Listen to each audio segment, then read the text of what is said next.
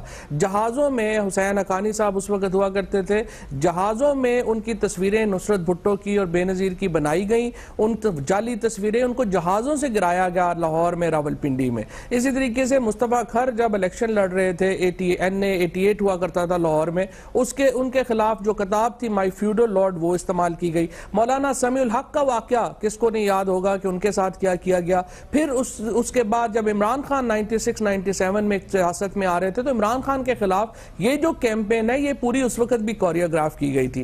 یہ جو کیمپین ہے, اب فرق اس میں یہ ہے کہ اس میں ہمارے جنگ جیو والے ذرا شامل ہوئے ہیں, جو پورا ایک میڈیا گروپ ہے جو اس کو بیک کر رہا ہے, تو لہٰذا وہ بننے کی کوشش ہو رہی ہے. لیکن آپ یقین کریں کہ میں اپنے حلقے میں جاتا ہوں, میں اپنے عام جو لوگوں کو ملتا ہوں, ذرہ بھر بھی اس کا کسی کو نہ پرواہ ہے, نہ کسی کو اثر ہے, نہ ہی کوئی آدمی اس بلیک میلنگ کو کوئی اس طرح سے سنجیدگی سے لیتا ہے. لوگوں کے جو ایشوز ہیں وہ اپنی جگہ ایشو سٹینڈ کریں گے. آپ دیکھیں نا, یہاں پہ عائشہ گلالئی آئی ہیں, ادھر سے عائشہ احد بات کر رہی ہیں, ریحام خان نے تو آج یہ کہا ہے کہ, اور انہوں نے قرآن اٹھا کے کہا ہے کہ انہیں نہیں علم, کوئی ان سے جو رابطے ہیں امیر مقام کے, یا وہ کتاب نہیں لکھ رہی. تو ہماری تو ظاہر ہے کہ تربیت یہ ہے کہ جب وہ قرآن اٹھا کے جو بات کر رہی ہیں ہم اس کو سچ بھی مانیں گے, اس کو احترام بھی دیں گے اور اس کو محترم بھی سمجھیں گے. اچھا, آپ عائشہ احد کی بات کرتے ہیں, وہ ٹھیک ہے کہ کل عائشہ احد یاسمین راشد صاحبہ کی اور ڈاکٹر جو ہیں ان کے ساتھ فردوس عاشق کے صاحبہ کے ساتھ وہ بیٹھی وہاں پہ آئیں, وہ پھر تو ٹھیک ہے, وہاں تک تو بات صحیح ہے. لیکن اب نون کے سورسز یہ کہتے ہیں کہ عائشہ احد کا جو مقدمہ تھا حمزہ شریف کے خلاف, اس کو تو عدالت باہر پھینک چکی ہے, اب اس کی اہمیت کیا بنتی ہے؟ دیکھیں موہت صاحب, میں تو اس سطح کے اوپر جانا ہی نہیں سمجھتا, اور میں سمجھتا ہوں کہ it's really unfortunate of Pakistani politics کہ ہم اس طرح کی پالیٹکس کے اوپر جا رہے ہیں جہاں پہ ایشوز نہیں ہیں, جہاں پہ کردار کشی جو ہے وہ ایک بنیادی معاملہ بن گیا ہے. عائشہ احد کے اپنے گریوینسز ہیں, انہوں نے اپنی جو گفتگو کی ہے اس میں ہے, وہ کہتی ہیں میرا کیس جو ہے وہ ٹیکنیکل بنیادوں کے اوپر آؤٹ ہوا تھا, اس کی جو ہے وہ بات جو ہے وہ درست نہیں ہے, میرے خلاف پولیس استعمال کی گئی, میرے خلاف اسٹیٹ اتھارٹیز استعمال کی گئی. ان کا جو مقدمہ ہے, اور وہ پھر ایاز صادق کی وہ بھابی ہیں, آپ کو معلوم ہوگا کہ ان کے چھوٹے بھائی سے ان کی شادی ہوئی تھی. سو اگر یہ مقدمہ جو ہے جو عائشہ گلالئی کا, ایاز صادق کی کیا ہے؟ ایاز صادق کی وہ بھابی رہی ہیں, ان کے سالے کی بیگم ہے رہی ہیں, فارمر بیوی ہیں, اور ان کا خاندان جو ہے وہ لاہور کی ایک بڑی پرومیننٹ فیملی سے ان کا تعلق ہے. عائشہ گلالئی کا معاملہ جو ہے اس کے مقابلے میں ان کا معاملہ تو پھر بہت سیریس ہے, اور اسی طرح سے پھر اور جو معاملات ہیں وہ سامنے آنا شروع ہو جائیں گے. تو مجھے تو لگتا یہ ہے کہ آپ کو اس طرح کی کیمپینز نہیں کرنی چاہیے. شیشے کے گھر میں رہ کے اس طرح سے اگر آپ دوسروں کے اوپر جو ہے وہ پتھر پھینکیں گے تو پھر آپ کے اوپر بھی پتھر آئیں گے. اب ایاز صادق صاحب سے وہ مطالبہ کر رہی ہیں کہ اس کمیٹی میں آپ میرا مقدمہ بھی بھیجیں, اور وہاں پر بھی ایک MNA جو ہیں وہ ملوث ہیں. لیکن ایاز صادق صاحب تو یہ کہہ رہے ہیں کہ اخلاقیات کے اوپر ایک پارلیمانی کمیٹی ہونی چاہیے. کمیٹی ہونی چاہیے, لیکن اس کمیٹی میں دیکھیں نا, آپ کے جو اخلاقیات کا مطلب یہ بھی تو آپ نے بلیک میلنگ اور ہیرسمنٹ میں بھی فرق کرنا ہے. اگر آپ ہیرسمنٹ کر رہے ہیں تو پھر, اور بلیک میلنگ کر رہے ہیں تو پھر اس کے اور کانسیکوینسز ہیں, ہیرسمنٹ کر رہے ہیں تو اور کانسیکوینس. آپ دیکھیں کہ یہ کیس جو عائشہ گلالئی کا کب آیا, جب عمران خان ایک بہت بڑی کامیابی عدالت سے لے چکے تھے, جب نواز شریف اور ان کی جو فیملی کے مقدمات ہیں وہ کھلنے جا رہے تھے, ڈسکشن ان کیسز کے اوپر ہونی تھی, بات ہونی تھی, اسی وقت عائشہ گلالئی سامنے آ گئی. تو کیا لوگوں کو سمجھ نہیں آ رہا, کیا لوگ اتنے پاگل ہیں کہ ان کو ٹائمنگ سمجھ نہیں آ رہی کہ عائشہ گلالئی کس وقت بولی ہیں اور کیوں بولی نہیں, اور ایک دن پہلے وہ عمران خان سے NA1 کا ٹکٹ مانگ رہی ہیں اور انہوں نے اب اس کو وہ بھی مانا. دونوں عائشہ اس کی بات سے نکل کے بلاول بھٹو پہ آ جاتے ہیں. بلاول بھٹو نے بڑی اپنی پریس کانفرنسز میں, بریفنگز میں, جلسوں میں جو باتیں کہی ہیں وہ میں ذرا آپ کو تھوڑی سی سناؤں, اس پہ میں آپ کا رد عمل لینا چاہتا ہوں. خان صاحب کہاں ہے آپ کی تبدیلی؟ نیا نیا نیا کیا نیا کر دیا ہے آپ نے؟ کہاں ہے نیا خیبر پختونخوا؟ آپ کے وزیر اعلیٰ پر کرپشن کے الزامات ہیں. کہا جا رہا ہے کہ خیبر پختونخوا کے ٹھیکوں سے عمران خان کا کچن اور ترین کا جہاز چل رہا ہے. سنو چاچا سنو, 2018 میرا پہلا الیکشن اور آپ کا آخری الیکشن ہو. عمران خان صاحب کے بارے میں بلاول بھٹو یہ کہہ رہے ہیں فواد چودھری صاحب کہ 2018 میرا پہلا اور آپ کا آخری الیکشن ہوگا اور خیبر پختونخوا کے ٹھیکوں سے آپ کا بنی گالا کا کچن اور جہانگیر ترین کا جہاز چل رہا ہے. دیکھیں, بلاول بھٹو صاحب ایک علاقائی پارٹی کے سربراہ ہیں, ایک انٹیریئر سندھ کی پارٹی ہے جس کے وہ سربراہ ہیں. اس سے زیادہ ان کی باتوں کی اہمیت نہیں ہے. وہ ایک طریقہ یہ ہوتا ہے کہ آپ اپنے سے بڑے جو لیڈر ہیں آپ بلاول بھٹو کو اب نیشنل لیڈر نہیں مان رہے اس وقت پاکستان کا. میرا تو خیال ہے کہ پیپلز پارٹی جو ہے اس میں صرف وہ ریڈیوس ہو گئی ہے انٹیریئر سندھ تک, وہ اربن سندھ میں بھی پارٹی نہیں رہی ہے. اور بہتر ہوگا کہ اگر وہ اپنی پارٹی کو پہلے بلڈ کریں اور ایک PTI جس طرح سے ایک پورے چاروں صوبوں میں ہے, اس کا ایک قد ہے, اس کے قد کے برابر آئیں تو پھر تنقید کرتے وہ اچھے لگیں گے. فی الحال تو جو پیپلز پارٹی ہے وہ ایک علاقائی پارٹی ہے اور انٹیریئر سندھ کا پوائنٹ آف ویو وہ دے سکتی ہے, اس سے بڑھ کے اس کی کوئی اہمیت نہیں ہے. لیکن یہ جو وہ کہہ رہے ہیں کہ بھئی کرپشن کا وہ الزام لگا رہے ہیں کہ خیبر پختونخوا کے, ایک تو وہ کہہ رہے ہیں کہ نیا پاکستان کہاں ہے, کہاں نیا نیا نیا کہاں ہے نیا پاکستان, پھر وہ کہہ رہے ہیں کہ خیبر پختونخوا کے ٹھیکوں سے بنی گالا کا کچن, وہ تو کبھی گئے ہی نہیں ہیں. خیبر پختونخوا کبھی گئے بھی نہیں ہیں, ان کو پتہ بھی نہیں, ان کے لوگ بھی وہاں پہ نہیں ہیں جو ان کو بتا سکیں کہ خیبر پختونخوا میں کیا ہوا ہے کیا نہیں ہوا. جو ایلیگیشنز ہیں تحریک انصاف, میں یہ سمجھتا ہوں کہ اس سے پہلے آپ کے ہاں جو MMA کی گورنمنٹ رہی ہے یا ANP کی گورنمنٹ رہی ہے, وہ گورنمنٹس کی جو PTI سے تو کوئی کمپیریزن ہی ممکن نہیں ہے پرویز خٹک کی حکومت سے. پرویز خٹک کی حکومت کے پیچھے آپ کو معلوم ہے پوری وفاقی حکومت نے زور لگا لیا, پورے ایک میڈیا گروپ نے زور لگا لیا کہ کوئی ایک سکینڈل مل جائے جس سے وہ پلے اپ کر سکے. 4.25 سال میں انہیں ایک سکینڈل جو ہے وہ پرویز خٹک کی حکومت کا نہیں ملا. تو آئی تھنک کچھ کریڈٹ تو پرویز خٹک صاحب کو دینا چاہیے نا اس بات کے اوپر. یہ کہنا کہ فلانی کرپشن ہے جی, یہ ہو گیا وہ ہو گیا, یہ تو جرنل ایلیگیشنز ہیں, ان کا کیا جواب کو دے سکتا ہے؟ جنرل ایلیگیشنز کا کیا جواب دیا جا سکتا ہے؟ فواد چودھری صاحب بہت شکریہ. پاکستان تحریک انصاف کے اسپوکس پرسن اپنا موقف دے رہے تھے, مختلف ایشوز کے اوپر فیصلہ آپ کا ہے. بریک لیتے ہیں اور بریک کے بعد PMLN کا پرسپیکٹیو لیتے ہیں آفٹر دا بریک.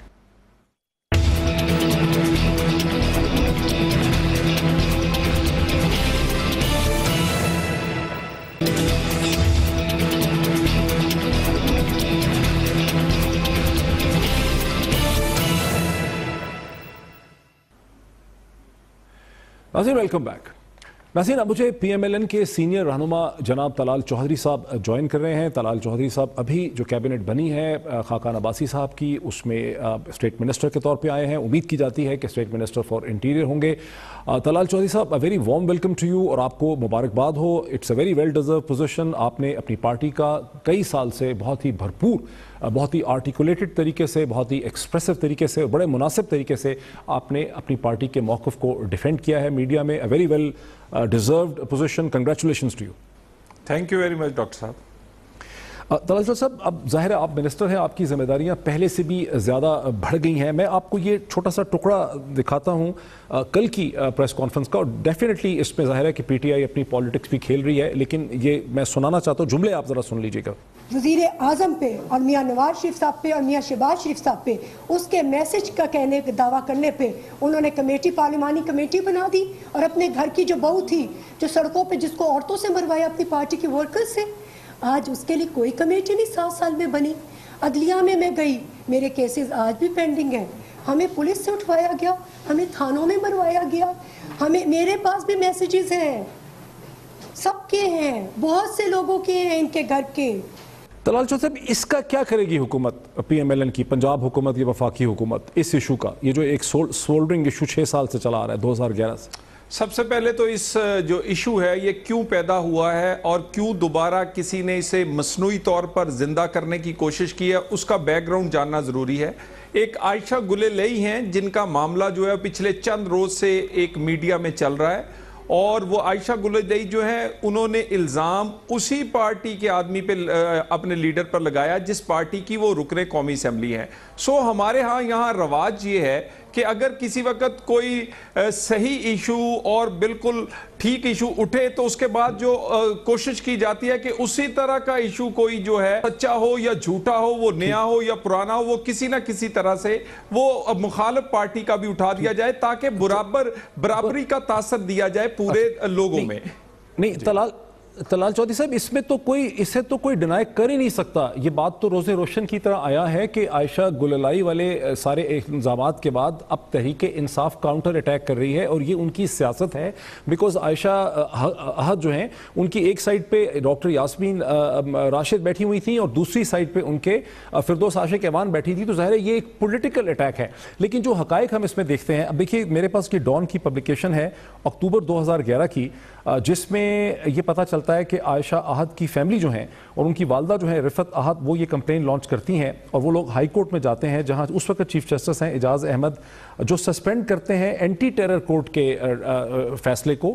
اور وہاں پر یہ سوال اٹھتا ہے کہ کیسے پنجاب پولیس نے اینٹی ٹیررزم کا مقدمہ بنایا عائشہ احد کے خلاف, اور چیف جسٹس کے کہتے ہیں لاہور ہائی کورٹ کی کہ بھئی یہ اینٹی ٹیرر کی اس میں کیسے شکیں لگ گئیں, اور جو اینٹی ٹیرر کورٹ کے جج ہیں ان کے خلاف بھی وہ انویسٹیگیشن آرڈر کرتے ہیں, پولیس کے خلاف بھی کرتے ہیں, اور ہمیں پتہ چل رہا ہے ڈان اخبار سے کہ اس کے بعد کچھ نہیں ہوتا. تو یہاں تو کلیئر ایک ہراسمنٹ اور اسٹیٹ اتھارٹی کے ابیوز جو ہے عائشہ احد کے خلاف وہ ڈاکومنٹڈ ہے. اس وقت تحریک انصاف کہیں نہیں ہے, سارے اخباروں میں دیکھ لیں پیپلز پارٹی ایجیٹیٹ کرتے نظر آ رہی ہے یا ایم کیو ایم کرتے نظر آ رہی ہے, تحریک انصاف کا دور دور نشان نہیں ہے 2011 میں. دیکھیں, ایک تو آپ نے بڑی مہربانی کی کہ آپ نے بالکل اس کی صحیح تصویر پیش کی, اور میں بھی یہی کہنے والا تھا اور میں آپ کا یہی جواب دینے والا تھا کہ حکومت اب کیا کرے گی یا کیا رسپونڈ کرنا چاہیے یا کیا ان کی ذمہ داری ہے. سب سے پہلے تو آپ نے خود بتا دیا کہ یہ ایک پولیٹیکلی موٹیویٹڈ اٹیمپٹ ہے جو کہ کوشش کی جا رہی ہے کہ کسی طرح سے جو الزامات عمران خان پہ لگے ہیں اس کو ڈیورٹ کیا جائے, لوگوں کا دھیان بٹایا جائے. یہ میرے پاس ایک ججمنٹ پڑی ہے جو کہ 3/2/2014 کی ہے, اور یہ جو جج صاحب ہے ان کی پوری یہ کمپلینٹ جو ہے جس پہ ثبوت نہ دینے کی وجہ سے جو حمزہ شہباز صاحب کے خلاف یہ خاتون گئیں وہ اس کو خارج کر دیا گیا. بات یہ ہے کہ اس پر تو ان کی شکایت پر پہلے سے وہ تمام پروسیس ہو چکا ہے, وہ تمام عدالت تک سے وہ خارج ہو چکی ہے.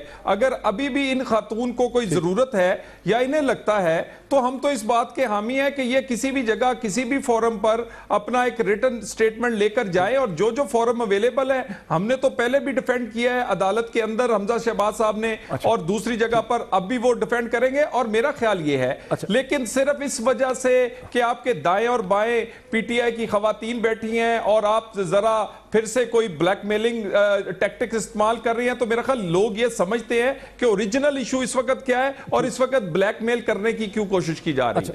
نہیں طلال صاحب, آپ کی خوبی یہی ہے کہ آپ کے ساتھ ریشنل بحث ہو سکتی ہے, منطقی بات ہو سکتی ہے, بہت سی لیڈران کے ساتھ نہیں ہو سکتی. جو ڈان کی سٹوری میرے ہاتھ میں ہے وہ 2011 اکتوبر کی ہے, جس فیصلے کا آپ ذکر کر رہے ہیں سیشن کورٹ کا فیصلہ ہے جس نے عائشہ احد کا مقدمہ جہاں انہوں نے کہا کہ حمزہ کو دوسری شادی کرنے سے روکا جائے, وہ 2014 کا ہے. 2011 میں جو الزام ان کی فیملی کا ہے وہ یہی ہے کہ عائشہ احد اور اس کی بیٹی کو اٹھا لیا گیا جو اس وقت 11 برس کی تھی. پولیس نے دونوں ماں بیٹی کو مارا اور ان کو یہ کہا کہ آپ اس جو کیس آپ کر رہے ہیں حمزہ کے خلاف اس سے پیچھے ہٹ جائیں. یہی وجہ ہے کہ وہ اس کیس کو پرسیو نہیں کرتی اور پھر وہ ملک سے دوڑ جاتی ہے. تو یہ ایک سیریس جو ایک گورنمنٹ کے لیے گورننس کا اور عورتوں کے حقوق کا سیریس ایشو ہے. پھر آپ کہہ رہے ہیں کہ کچھ کرنا ہوگا. اب پنجاب کے لا منسٹر اور انٹیریئر منسٹر رانا ثناء اللہ صاحب کا ٹکر چل رہا ہے مسلسل ٹیلی ویژن چینلز پہ, جس میں وہ کہہ رہے ہیں کہ عائشہ احد جو ہے وہ ایک پیشہ ور عورت ہے. ان ادر ورڈز اس کو پروسٹیٹیوٹ کہہ رہے ہیں. جب پنجاب کا لا منسٹر اور انٹیریئر منسٹر اس قسم کی سٹیٹمنٹ دے رہا ہے تو کون دیکھے گا عائشہ احد کے کیس کو؟ دیکھیں, سب سے پہلی بات یہ ہے کہ یہاں پر اسی حکومت کے ہوتے ہوئے ماڈل ٹاؤن کا مقدمہ درج ہوا, اسی حکومت کے ہوتے ہوئے وہ پھر انویسٹیگیٹ ہوا, اسی حکومت کے ہوتے ہوئے وہ پھر ہائی کورٹ سے بھی اور اس کے بعد دہشت گردی کورٹ میں پرائیویٹ کمپلینٹ کی گئی اور وہاں سے وہ خارج ہوئے. دیکھیں, حکومت تھی نا, اور انہی حکومتوں کے ہوتے ہوئے یہاں ڈان لیگز میں اپنے وزیر بھی نکلے ہیں, اور اسی حکومتوں میں ہوتے ہوئے جس جے آئی ٹی کے متعلق آج واہ واہ کی جاتی ہے اس میں بھی بہت سارے فیصلے ہماری حکومتوں کے خلاف آئے ہیں. گزارش یہ ہے عدلیہ بالکل آزاد ہے, اور بہت سارے ایسے جس طرح میڈیا اس بات کو اٹھا رہا ہے, ہم تو یہ کہہ رہے ہیں کہ یہ پچھلے 4-5 سال سے دبا کیوں رہا, اور اچانک سے دائیں اور بائیں بیٹھی ہوئی خواتین جو کہ پی ٹی آئی کی ہیں انہوں نے کس طرح اسے استعمال دوبارہ کیا. ہم تو یہ کہہ رہے ہیں, اور اگر ابھی بھی کسی کو کوئی لگتا ہے اس خاتون کا حق ہے کہ اگر اس کے کسی لیگل فورم پر وہ جانا چاہے تو ہم تو کہہ رہے ہیں وہ لیگل فورم پر جائے, وہ پولیٹیکلی استعمال نہ ہو, وہ ایکچولی اس کو استعمال کیا جا رہا ہے. ہم چاہتے ہیں وہ اپنا حق لے آئینی قانونی, مگر کسی قانونی آئینی جگہ پر جائے, اور عدلیہ اس وقت ساری دنیا کہہ رہی ہے بہت آزاد ہے. عائشہ احد کے ایشو سے ہم آگے آ جاتے ہیں کہ کل عمران خان نے جب ہم نے ان کا ٹیلی ویژن انٹرویو کیا, نسیہ گلی میں انٹرویو کیا, تو انہوں نے ایک آفر کی ہے کہ ایک کمیٹی آف ایکسپرٹس بٹھا دیں سارے معاملے کو دیکھنے کے لیے. وہ میں ٹکڑا آپ کو سناتا ہوں, میں جو آپ کا رد عمل چاہیے اس پہ. جو اوپر کمیٹی بنانی ہے بنائیں. بہتر یہ ہے کہ پتہ چل جائے کیا ہمارا موقف ٹھیک ہے کہ پیسہ چلا اس سارے کے اندر, اس بیچاری لڑکی کو استعمال کیا گیا, اور کیا ان کا موقف ٹھیک ہے کہ میں نے غیر مناسب ٹیکس بھیجی ہیں. اس کا طریقہ یہ ہے کہ ایک غیر جانبدار ایکسپرٹس کو بٹھایا جائے, یہ فون کے ڈیٹا سامنے رکھے جائیں, اور انشاءاللہ یہ ثابت ہوگا کہ انہوں نے جو ہمیشہ کیا ہے یہ پیسہ چلا کے یہ ساری کیمپین کی ہے. یہ وہ کہہ رہے ہیں بنیادی طور پہ کہ ایک فورنسک کمیٹی آف ایکسپرٹس اس پارلیمانی کمیٹی کے نیچے ایکسپرٹس کی کمیٹی بٹھا دیں جو دیکھ لے سیلولر ڈیٹا کو, اور دیکھ لے کہ ٹیکسٹ میسیجز کون سے اوریجنل ہیں کون سے نہیں ہیں, کہ کون سے کسی نے کسی کو ہیراسمنٹ کے بھیجیں. از دس اے فیئر آفر ٹو یو؟ دیکھیں, سب سے پہلی بات تو یہ ہے کہ وہ پارلیمانی کمیٹی جب بنے گی وہ یقیناً ایکسپرٹس کی بھی مدد لے گی, اور یقیناً ایکسپرٹس کی مدد بھی لینی چاہیے. مگر عمران خان صاحب کو میری دوبارہ تجویز ہے, اور میں گلے لئی نے جو کہا ہے میرا خیال ہے ہم اس بات پہ سیاست نہیں کرنا چاہتے, اور ہم اس بات پہ دنیا عمران خان صاحب کا, میں دیکھیں معذرت کے ساتھ کریکٹر جانتی ہے, ان کی عمر 67 سال ہے. 67 سال میں انسان کے بارے میں اچھی اور بری باتیں جو ہے وہ پتہ چل جاتی ہیں. عمران خان صاحب کا آپ اب اگر کبھی کرکٹ کا دور دیکھ لیں, وہ پلے بائے کے طور پر بڑے فخر سے خوشی سے کہتے ہیں, ان کا ایک اپنا رہنے سہنے کا زندگی کا ایک کلچر ہے, ہمیں اس پہ اعتراض نہیں. لیکن یہ معاملہ جو ہے انہی کی خاتون نے اٹھایا ہے. وہ بالکل کمیٹی جب بنے گی تو نیچے بہت سارے ایکسپرٹس بھی آئیں گے, لیکن ہمیں چاہیے کہ اس معاملات کو ہم ذرا اس کو ختم کریں. یہ چیزیں اچھی نہیں ہیں, ہمارا کلچر ایسا نہیں ہے. ہم ٹی ویوں پر آج کل فیملیز دیکھ نہیں سکتی, ہماری بھی مائیں بہنیں ہیں. ہم اس بات کی بجائے قومی ایشوز کو ڈسکس کریں. یہ ایک پارلیمانی کمیٹی اس بات کو ہمیشہ کے لیے اس کو حل کر دینا چاہیے. آگے چلتے آگے چلتے ہیں. قومی ایشو ہے, عمران خان صاحب نے یہ بھی الزام لگایا ہے, یہ سن لیں ذرا. نواز شریف اس ملک کی فوج کو بدنام کرے گا, اس ملک کی عدلیہ کو بدنام کر رہا ہے. یہ جو نواز شریف بے قصور یہ عدلیہ کو بدنام کر رہا ہے. یہ جو سارے دورے کر رہا ہے, کوئی مجرم بھی دورے کرتا ہے ہاتھ لاتے آتا ہے کہ جی میرے سے بڑا ظلم ہوا. جب 5 ممبر بینچ نے ایک دن نہیں فیصلہ کیا, یہ 1.25 سال سے چل رہا ہے, سارے پاکستان کو ایجوکیٹ کر دیا. بنیادی طور پہ آج صبح بھی انہوں نے پریس کانفرنس کی ہے, وہ یہ کہہ رہے ہیں کہ عدلیہ کو ریویو کروانے کے لیے, لارجر بینچ بنوانے کے لیے اور نیب کی کورٹس کو انفلوئنس کرنے کے لیے نواز شریف صاحب سیاسی طور پر اثر و رسوخ استعمال کر رہے ہیں, پبلک پریشر بلڈ اپ کر رہے ہیں. دیکھیں, ایک تو سب سے بڑی عدالت اور سب سے بڑا فیصلہ عوام کا ہوتا ہے. اسی عوام کے فیصلے سے میاں نواز شریف اقتدار میں آئے تھے, اسی عوام کے فیصلے سے, اسی طرح کے ایک لانگ مارچ سے, اسی طرح کی تحریک سے یہ عدلیہ آزاد ہوئی ہے. تو وہ بھی عوامی پریشر, عوام کو یہ بالکل موقع ملنا چاہیے کہ جو فیصلے جو ہوئے ہیں کیا انہیں قبول ہیں یا نہیں. اور دوسری یہ ذرا یہ بات یہ کہہ رہے ہیں کہ میاں نواز شریف ایک مجرم ہے, ذرا میرا خیال انہوں نے دیکھا نہیں ہے اپنے آپ. وہ خود ایک اشتہاری ہیں, وہ عدالتی اشتہاری ہیں, وہ دہشت گردی کے کوڈ کے اشتہاری ہیں جن کی جائیداد ضبط ہونے کے لیے کہہ دیا گیا ہے. میاں نواز شریف پر تو انہوں نے جو کہا عدالت نے انہوں نے تسلیم کر لیا, وہ اپنے عہدے سے علیحدہ ہو گئے فوراً. وہ اگلے کیسز اگر کوئی آئیں گے تو وہ تو اسے بھی کہتے ہیں کہ وہ میں دیکھوں گا, لیکن ابھی تو وہ نظر ثانی وہ اسی عدالت میں کرنے جا رہی ہیں. انہوں نے عدالت کی قانون کی پاسداری عملی طور پر ایک متنازع جے آئی ٹی میں جا کر جس پر تحفظات ہے اس کے سامنے پیش ہو کر عملی شکل میں انہوں نے پروف کی, پھر انہوں نے عملی طور پر اس کی پاسداری اس عہدے سے علیحدہ ہو کر پروف کی. اور دیکھیے ابھی بھی ہم انصاف کس سے مانگ رہے ہیں, اسی عدالت اسی عدلیہ کے سامنے نظر ثانی کرنے کی ہمارے وکلا تجویز دے رہے ہیں, جو ابھی کنسیڈر کی جا رہی ہے کہ کرنی چاہیے یا نہیں. اسی بینچ میں جائے گا. طلال چودھری صاحب بہت شکریہ. پی ایم ایل این کے سینئر رہنما، state minister, expectedly state minister for interior اپنا موقف دے رہے تھے. ابھی آپ نے سنا. ایک بریک لیتے ہیں اور بریک کے بعد دیکھتے ہیں کہ خطے کی جو صورتحال ہے، ہم داخلی معاملات پہ تو نظر رکھی لیکن خطے کی صورتحال کس طرف کو جا رہی ہے. After the break.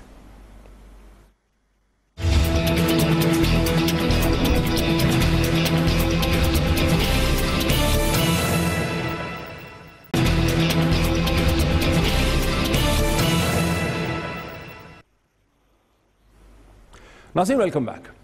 ناظرین گزشتہ چند روز میں پاکستانی میڈیا پاکستان کی اندرونی اور داخلی سیاست کی جو تیز و تند صورتحال تھی اس میں اتنا مگن رہا، اس پہ اتنا فوکس رہا کہ اس خطے میں اور بین الاقوامی طور پر پاکستان کے حوالے سے کیا ڈیولپمنٹس ہو رہی ہیں اس پہ نظر نہیں جا سکی ہے.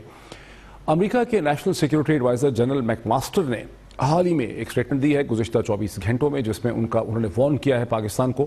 اور یہ وارننگ انہوں نے امریکہ کے صدر ڈونلڈ ٹرمپ کے بہاف پہ دی ہے کہ پاکستان کو اپنی پیراڈاکسیکل پالیسیز جو ہیں انہیں ترک کر دینا چاہیے. پیراڈاکس ایک ایسا انگریزی زبان کا اور سائنس کا لفظ ہے جس کا اردو میں کوئی آسان ترجمہ نہیں ہے. آسانی میں تو کہہ سکتے ہیں کہ متضاد پالیسیز کو ترک کر دینا چاہیے، لیکن متضاد اس کی ایگزیکٹ ٹرانسلیشن نہیں ہے. وہ کہنا کیا چاہ رہے ہیں، اس کی امپلیکیشنز کیا ہیں، اور خواجہ آصف صاحب جو اب پاکستان کے فورن منسٹر ہیں ان کے لیے کس قسم کے چیلنجز ہوں گے اس حوالے سے، اس پہ بات کرنے کے لیے مجھے جوائن کر رہے ہیں وہاں سیٹلائٹ جناب ڈاکٹر معید یوسف جو کہ ایسوسیٹ وائس پریزیڈنٹ ہیں United States Institute of Peace کے. Very warm welcome to you doctor Moeed Yusuf. Thank you جی، بہت شکریہ.